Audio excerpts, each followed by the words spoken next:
یہ انسانی ہاتھوں کی ہنرمندی ہی ہے کہ وہ بے جان مٹی سے کیسی کیسی جاندار اور خوبصورت چیزیں تخلیق کر لیتا ہے۔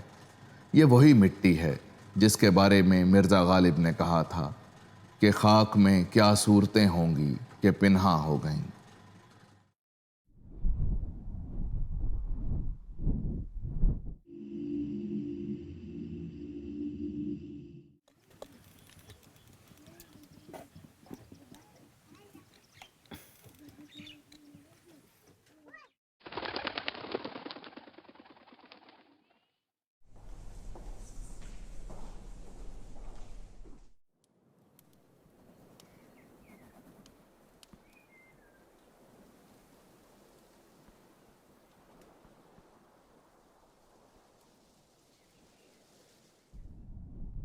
پاکستان کے صوبہ سندھ میں موجود حالہ اور نصر پور دو ایسے مقامات ہیں جو اپنی کاشی کاری یعنی بلو پوٹری کے لیے خاص پہچان رکھتے ہیں۔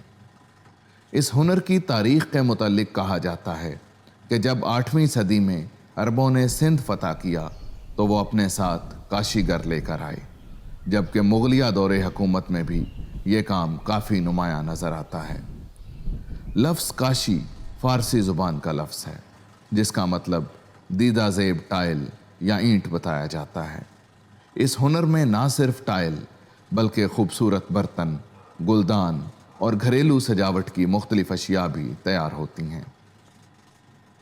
کاشی کے کام کے لیے سب سے اہم چیز اس میں استعمال ہونے والی مٹی ہے، لہٰذا اس کام کے لیے اچھی چکنی مٹی کا ہونا بے حد ضروری ہے۔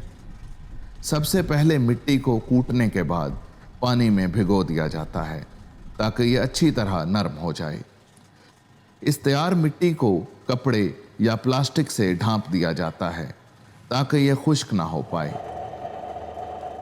گلاس یا گلدان وغیرہ بنانے کے لیے کاریگر مٹی کو چاک پر رکھ کر اپنے فن کا مظاہرہ کرتا ہے، جبکہ ٹائل بنانے کے لیے نرم اور بھربھری مٹی کو ایک سانچے میں ڈال کر مشین کی مدد سے اس قدر زور سے دبایا جاتا ہے کہ یہ ٹائل کی شکل میں ڈھل جائے۔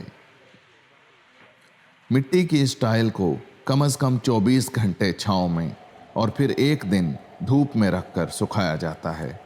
مطلوبہ ڈیزائن کے لیے بٹر پیپر کا استعمال کیا جاتا ہے۔